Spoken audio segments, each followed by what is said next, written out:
Hello everyone and welcome back to another VASAviation video. Today we're going to be talking about this near mid-air collision that occurred in San Francisco only a couple weeks ago.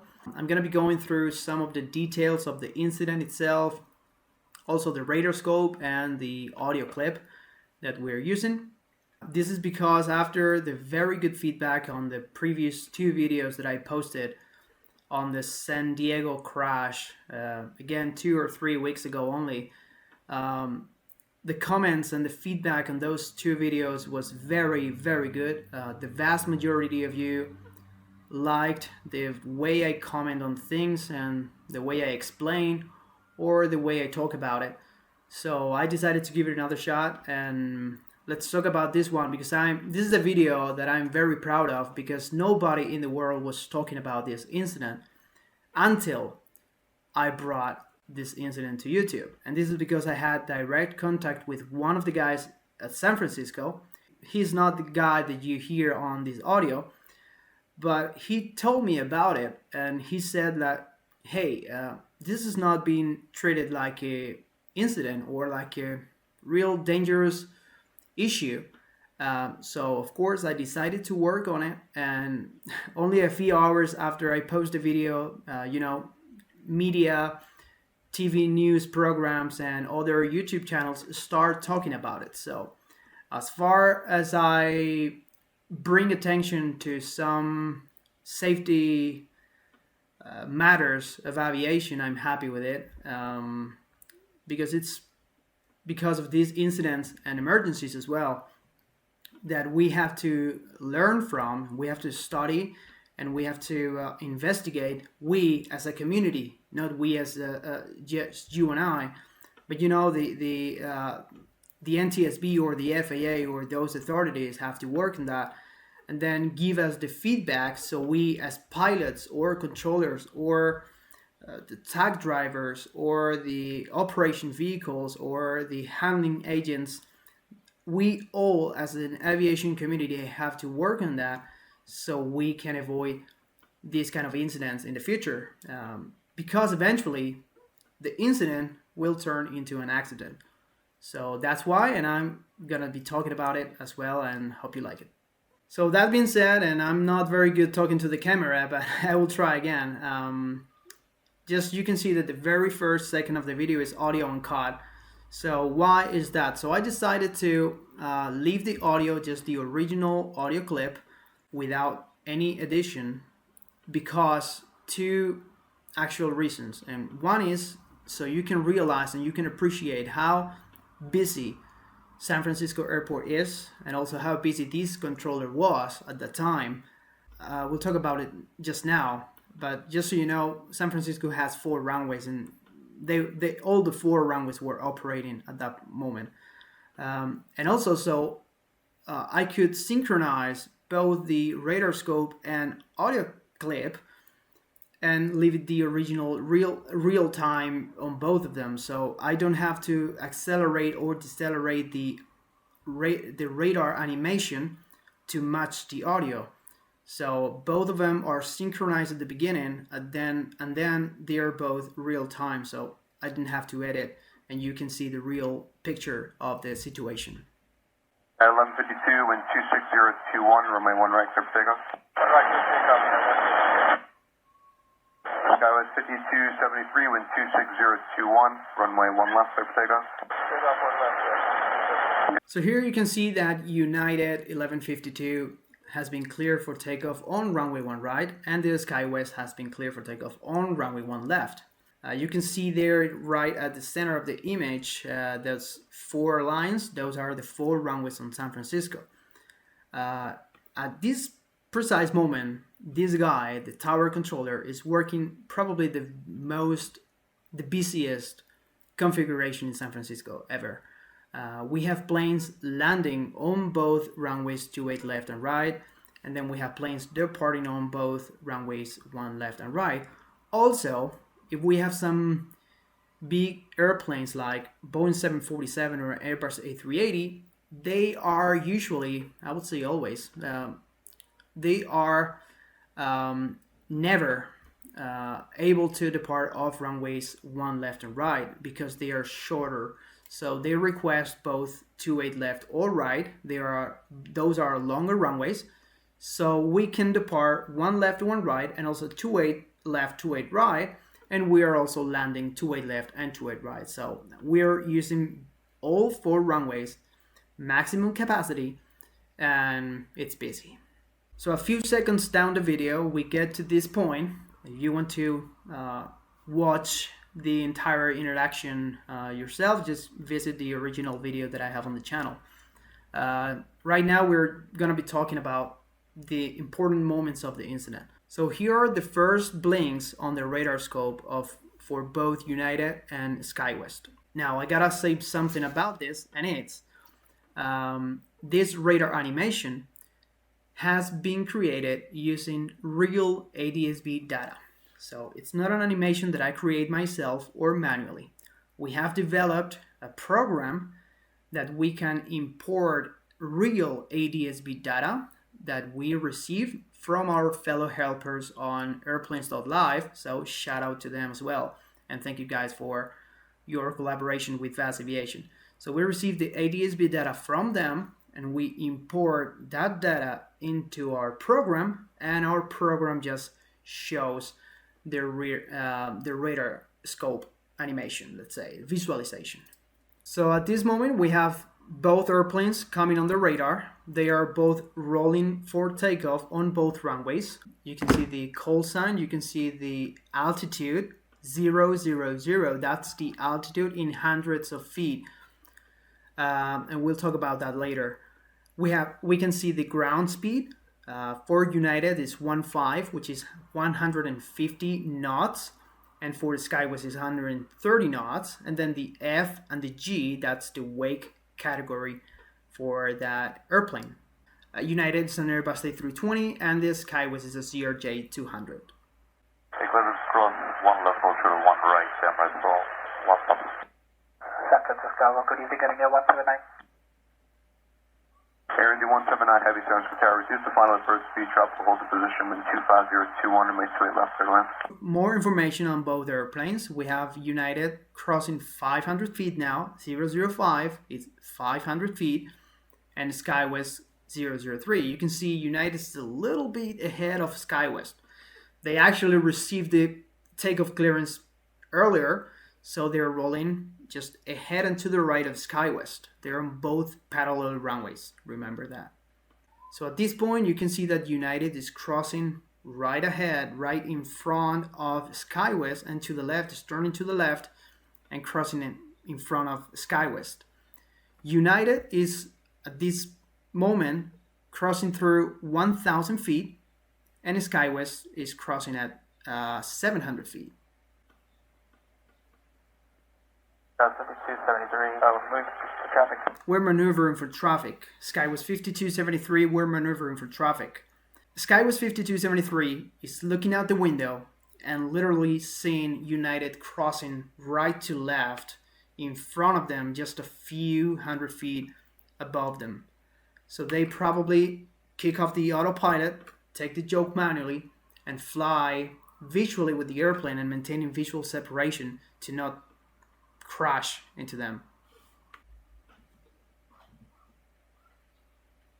Office Tower, good day, Turkey 790 Kilo Heavy, approaching runway 28 right. So let me just talk about this real quick. Closest position recorded between both airplanes, and I say 0.4 nautical miles / 280 feet. Now this was quite controversial in the comments of the video because people was thinking that I was saying that 0.4 miles was equal to 280 feet, which is not. I am not saying that both units are equal. In aviation, we don't quite say the separation, the direct separation between two airplanes, like the separation between this airplane to this airplane, like direct separation. So we talk about horizontal separation and vertical separation. Horizontal is always, let's say always, nautical miles, and vertical, the unit we have is feet.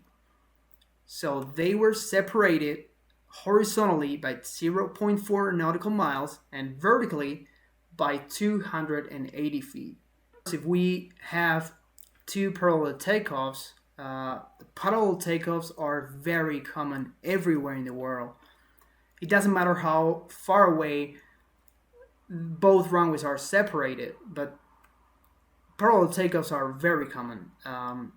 The thing is that if we have parallel takeoffs in force, the departure routes for both airplanes used to be divergent. So if we have one plane on the left side, that plane will turn to the left or straight ahead, and the other one on the right side will go to the right or straight ahead if the other one is turning to the left. So the thing is, they are diverging from each other but never converging, which is what happened here. SkyWest 5273 was going to maintain runway heading, but but United turned to the left and converged with them. So that's where, and that's when the incident occurred. United 1152. United 1152. Just fly your runway heading right now, please, and maintain a 3000. One. United 1152, runway heading. Confused. Skywest 5273, flighting 350. Heading 350, Skywest 5273. United 1152, fly runway heading and maintain 3000. And that's the second time that the controller issues a runway heading instruction to the United after the first cross. And that's purely because the controller is overwhelmed after the incident. They probably look at the radar in the tower and also out the window, and they see they almost crash into each other. And he's very overwhelmed. Actually, he's receiving calls from other airplanes as well, and he's like disregarding all those, ignoring, let's say, all those other calls because we have a situation and we have to fix it. So the controller is very overwhelmed and tells the United to fly runway heading. But if United flies runway heading again, he will turn right and again be in a convergence course with SkyWest. So what the controller meant at the point was to maintain present heading, which was like a westbound heading. So they are diverging from each other and they are separating more and more. Okay, runway heading 3000, United 1152. United, second time, the first time was like confirmed runway heading, like confused, like it was a question. Second time, controller confirms runway heading second time, and United just acknowledged and flies runway heading. So it will be turning right again. Go back. United 1152, how'd you wind up over there? We're on the trucking. We're in the tracking. For now, let's skip this part and we'll rewind back to this moment again later. Yeah, 1152, turn left heading 280 immediately. There you go. Left 280. 280 immediately. 280, left. So United 1152 is complying with the previous instruction, fly runway heading, which is a northbound heading, and now again is turning into SkyWest. The controller realizes and says, hey, turn left again and go away and get out of there. 52. Guys, 5273, fighting 350. And he confirms SkyWest 5273, fly heading 350. So, hey, I don't want you to mess this up even more. So, fly 350, just confirm you're not be doing any left or right turns. Just keep going to the north and let me fix it, or let me try to fix it. Heading 350, Skywest 5273. Turkish 79 extra heavy. In Turkish, 79 extra heavy. continues to call. That's fun. It's kind of disturbing as well. Hammers 4 on top, the super crossing one right. Crossing one right, Hammers 4 on top. So you can see United 1152 is again turning to the left, westbound. SkyWest is going northbound, and they are again diverging from each other and, getting more and more separated. From this point and on, just United continued to to the west for a few miles. Sky was continued to the north a few miles. The situation was resolved, and both airplanes were redirected to their original routes again. Now let's rewind back for a few seconds and let's see what that tracking departure route is. So United was asked, hey, how did you end up over there? And they said, we're on the tracking. So they were clear for the tracking departure off runway 1 left and 1 right. And you can see both the route picture there on the left side, and then we have departure instructions, let's say. So we go there, we're on the tracking. we're on the tracking, and we have for takeoff off runway 1 left and 1 right, climb on heading 014, that's runway heading, to 520 feet, then right turn to tie-dye intersection, to cross tie-dye at or above 3,000 feet, and then to tracking. However, the tracking departure is also a departure off runways 28 left and right. And if we see the instructions for those runways, we can see that the first segment of departure is climb heading 284 to 520 feet, and at that point, right turn directed tracking. Now, these are the facts. This is what we know because it occurred and we have the data to talk about it. But what happened? Why did it turn left? This is just guess because we don't know, and that's why an investigation should be open. At least talk to the pilots and see what could happen so we can avoid it next time.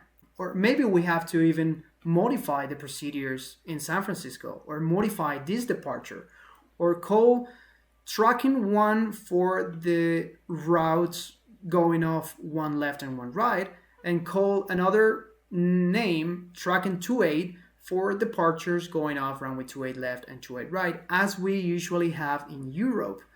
Like, we separate every SID for every runway of the airport, so we don't have these problems. But now, maybe they loaded up the wrong departure. Maybe they loaded up actually the wrong runway for departure.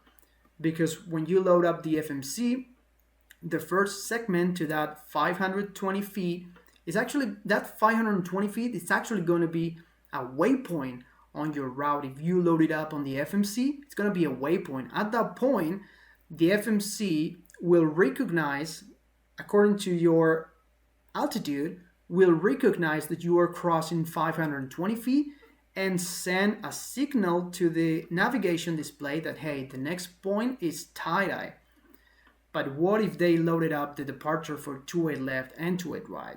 The first segment on the FMC is going to be heading 284. So maybe that's why, if they're lifting off the ground, they are manually flying the aircraft and they are following the navigation display, the first segment on the navigation display is 284. So again, yeah, we're turning left to join that 284 heading. So is that what happened to them? We don't know, but seems like the most plausible thing that could have happened to them. So as always, I really hope you like this video. I hope this video gets as much good feedback as the previous ones. I'm not very good on camera. Also, my English is my second language as well. But I try to do my best. I try to go through all the details and explain some things that you may not understand, especially for our radar animations that we use in VASAviation. What would you do, just as a question for you guys so you can help the community as well, what would you do if this occurs to you? First of all, a good briefing before departure is crucial, especially in these pilots when they were called by FAA, or they were given a numbered call and they said that both pilots, it was the first time for them in San Francisco. Something that honestly I don't believe. And if it's real, I don't know how United can do this to these pilots. Like, it's one of your hubs in the country. I don't believe there's not any other pilot or captain that you can put on this aircraft that has at least previously flown into and out of San Francisco. It's a very busy airport. Maybe we have to review the procedures there. I know it's difficult because we have the TCAS problem when they are landing parallel runways on 28 left, right? We have the crossing runways. Also, some planes crossing the runways without clearance or going out the runway, but the tail is still on the runway, so they have to send the plane behind around. And now we have this problem. I don't know if it's the first time that this occurs off runways 1 left and right. I would bet it's not the first time, but maybe we have to review something here. Create SIDs like we have in Europe. We have plenty of departure procedures of one, let's say for San Francisco, 1 left, we would have departure procedures for the same waypoint. Of 1 right, we would call it differently.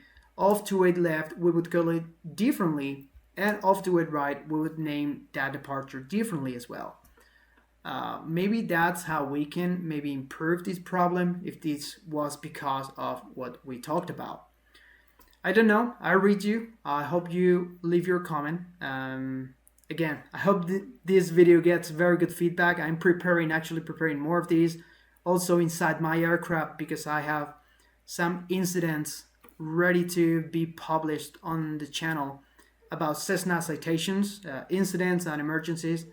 And I'm trying to explain some of those incidents and emergencies in the actual aircraft in the cockpit so you can see it and you can see how we manage those emergencies. So again, thank you very much for watching and see you in the next one. Thank you.